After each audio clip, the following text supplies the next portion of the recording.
When the Uganda Cranes step onto the pitch for a major match, the focus shifts entirely to the scoreboard.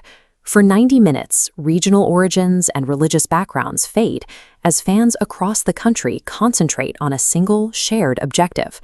The she-cranes generate the same effect on the netball court.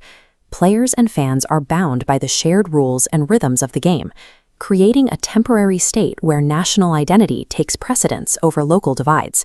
Even when participants speak different mother tongues, the game provides a set of shared signals and constraints that everyone understands.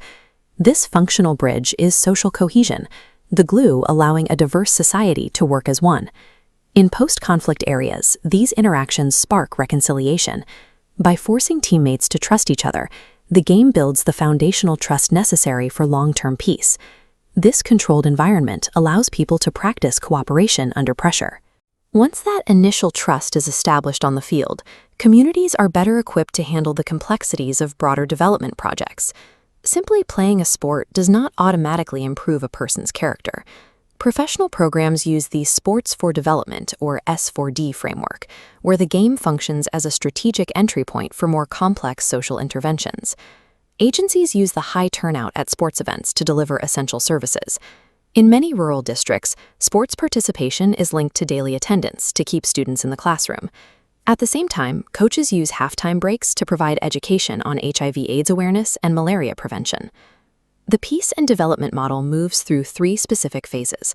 It begins with participation, establishing a baseline of trust and teamwork. This leads to social change. Players navigate disputes and follow a universal rulebook, transferring conflict resolution skills from the field to daily life.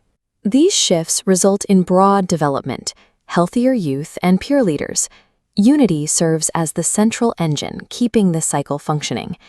The most significant growth occurs during the post-match reflection sessions and health clinics. While the match creates the opportunity for engagement, the long-term transformation is driven by the specific guidance provided by coaches and health workers. Contact theory explains the sociological mechanics of this process. It suggests that putting rival groups together can actually increase tension unless 2 specific conditions are met within the activity.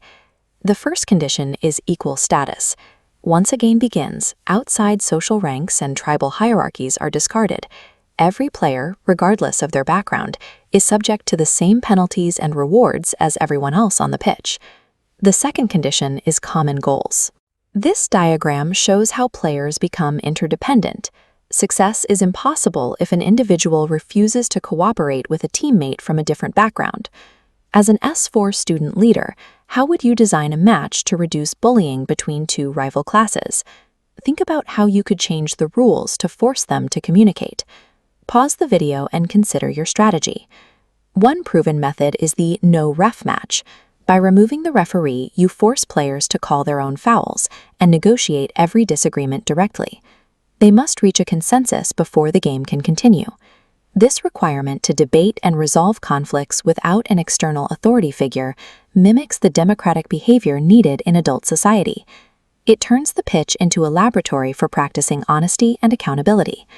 Let's test these concepts with a planning scenario. You have a 500,000 shillings grant to design a village sports project that addresses youth idleness. Effective S4D budgeting prioritizes the service over the sport.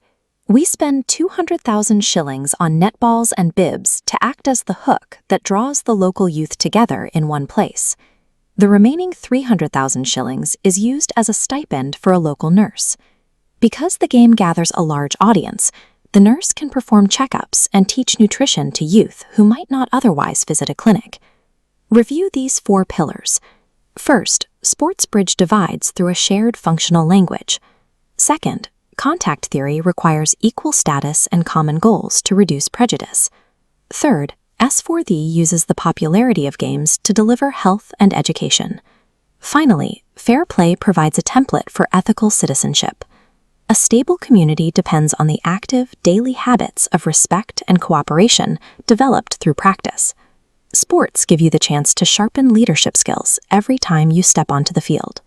Thanks for watching, and keep learning with the Yaka Digital Network.